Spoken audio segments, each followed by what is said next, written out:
السلام علیکم۔ آج ایک ایسی عقائد مولانا روم کی بیان کر رہا ہوں جس کے بارے میں آپ نے فرمایا کہ اس کا ظاہر کچھ اور باطن کچھ اور ہے۔ آپ فرماتے ہیں کہ ایک گاؤں میں ایک مؤذن تھا جس کی دل خراش آواز سے سب نالاں تھے، مگر مؤذن کو خوش فہمی تھی کہ اس کی آواز بے حد سریلی اور میٹھی ہے۔ جب وہ اذان دیتا سننے والے اپنا سر تھام لیتے، معصوم بچے اپنے منہ سے لپٹ جاتے، راہگیر کانوں میں انگلیاں دے لیتے، غرض مرد، عورت، بوڑھے، جوان اور بچے اس کی کرخت آواز سے پریشان ہو جاتے۔ اہل محلہ نے بارہا اسے نرمی سے سمجھایا کہ تیری آواز اس قابل نہیں ہے کہ تو اذان دے، ایسی بھیانک آواز سے اذان دینا شریعت میں منع کیا گیا ہے۔ محلے والوں کی جان اس عذاب میں تھی، سننے والوں کی نیند حرام ہو جاتی تھی، سروں میں درد ہونے لگتا تھا، لیکن وہ شخص اذان دینے سے باز نہ آیا۔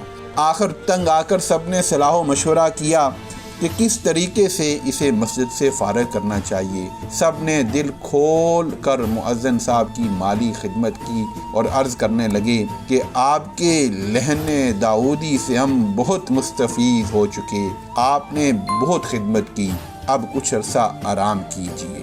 ایک قافلہ مکہ معظمہ جا رہا تھا۔ مؤذن صاحب نے حج کی سعادت حاصل کرنے کے لیے اس قافلے میں شامل ہونے کا ارادہ کیا۔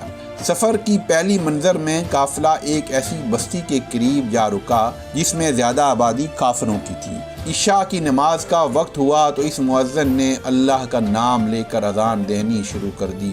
آواز ایسی کرخت نکالی کہ قبروں سے مردے بھی اٹھ کھڑے ہوں۔ قافلے والے ڈرنے لگے کہ کہیں کوئی فتنہ نہ بپا ہو جائے۔ تھوڑی دیر کے بعد ایک کافر ہاتھ میں شمع لیے مٹھائی اور قیمتی جوڑا کپڑوں کا لے کر آیا اور قافلے کے اندر آتے ہی پوچھنے لگا، وہ شخص کہاں ہے جس نے آج اذان دی، جس کی آواز سے ہمیں حیات نو ملی؟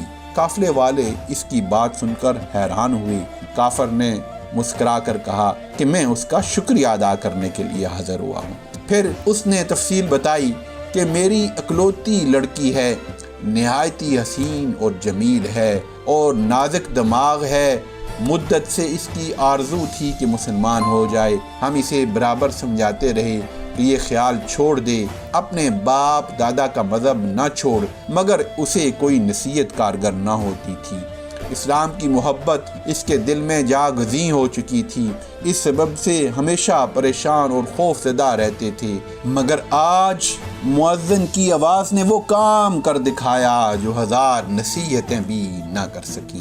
لڑکی نے مؤذن کی آواز سن کر پوچھا، یہ آواز کیسی ہے جو کانوں میں آ رہی ہے اور دماغ پر ہتھوڑے کی طرح بج رہی ہے؟ تو اس کی ماں نے جواب دیا، یہ اذان کی آواز ہے۔ مسلمانوں میں نماز کی اطلاع دینے کا یہی طریقہ ہے اور وہ روزانہ 5 مرتبہ یہی اذان دہراتے ہیں۔